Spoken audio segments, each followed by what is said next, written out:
据约翰斯霍普金斯大学数据显示，截至周三，全球新冠肺炎确诊病例数突破4亿。自去年11月奥密克戎变异株流行以来，全球又新增1.3亿病例。一些西方国家面对如此疫情，已选择躺平，声称要民众与病毒共存。但病亡人数居高不下，民众付出惨重生命代价。而到北京参加冬奥会报道的美国媒体不得不承认，中国的动态清零是行之有效的。今天香港呢新增1161宗确诊个案，约800宗初步阳性个案。那源头不明个案呢已累计达到1400宗，传播链呢已经是不可能摸清。新增2名病人去世，有2人危殆和3人严重。现在香港呢每一天的新增数字都在刷新纪录，每一天的疫情形势呢都是前所未有的严峻。最新消息是，香港01的一名记者初步确诊，该记者在2月4号、5号都曾参加政府总部的特首记者会和疫情记者会。据香港城市大学估算，这一波疫情将致使25万港人感染。另据深圳市口岸办周三通报，深圳再发现2名跨境货车司机核酸检测阳性，此前已经发现5名跨境司机感染。香港特区行政长官林郑月娥周二强调，坚持动态清零更符合香港公众利益。中国疾控中心流行病学首席专家吴尊友近日接受《环球时报》采访时指出，中国动态清零政策使得中国疫情比全世界的平均水平低出几百倍。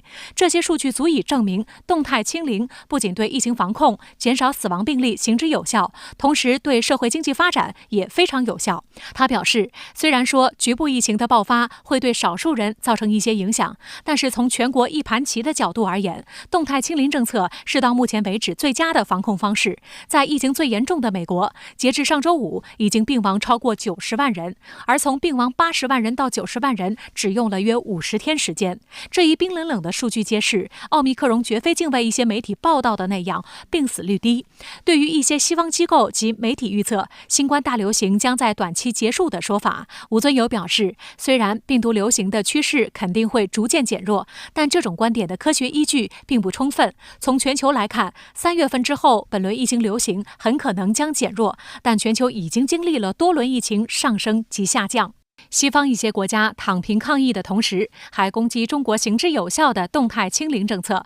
但《纽约时报》记者在北京亲身感受到中国的抗疫政策之后，不得不承认，中国抗疫成功对国家和民众是负责任的。 They took temperatures of everyone who came in and out. They went door to door and made sure that people were vaccinated.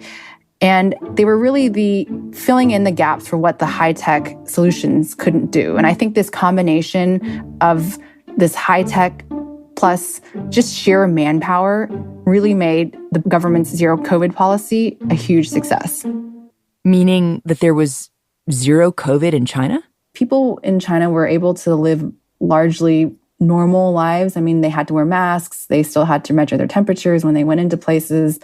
But for the most part, there really was very little virus in the country, as far as we know. So it sounds like Xi's zero COVID gamble really did pay off. And it paid off reputationally, too. Like, it looked like he was in charge, and he was pretty good at handling this big, complicated public health challenge. Definitely. I think that the Chinese government has really tried to hold up its success in controlling the coronavirus as validation for its model of governance. And they've really harped on that in their messaging to the citizens, saying, look at the chaos of the West, and then look at us at home. We have a relatively normal life. Our economy is still going. We haven't had these crazy lockdowns. This is China's success. This is the success of our system. 周二，在北京冬奥会每日例行新闻发布会上，通报了冬奥的最新疫情防控消息。截至目前，正隔离的运动员有32名，50名已结束隔离。几乎所有阳性病例都是来华前被感染，或者说是在闭环内的潜伏期内被感染。北京冬奥会医疗专家组首席专家布莱恩·麦克洛斯基表示，本届冬奥会是安全的。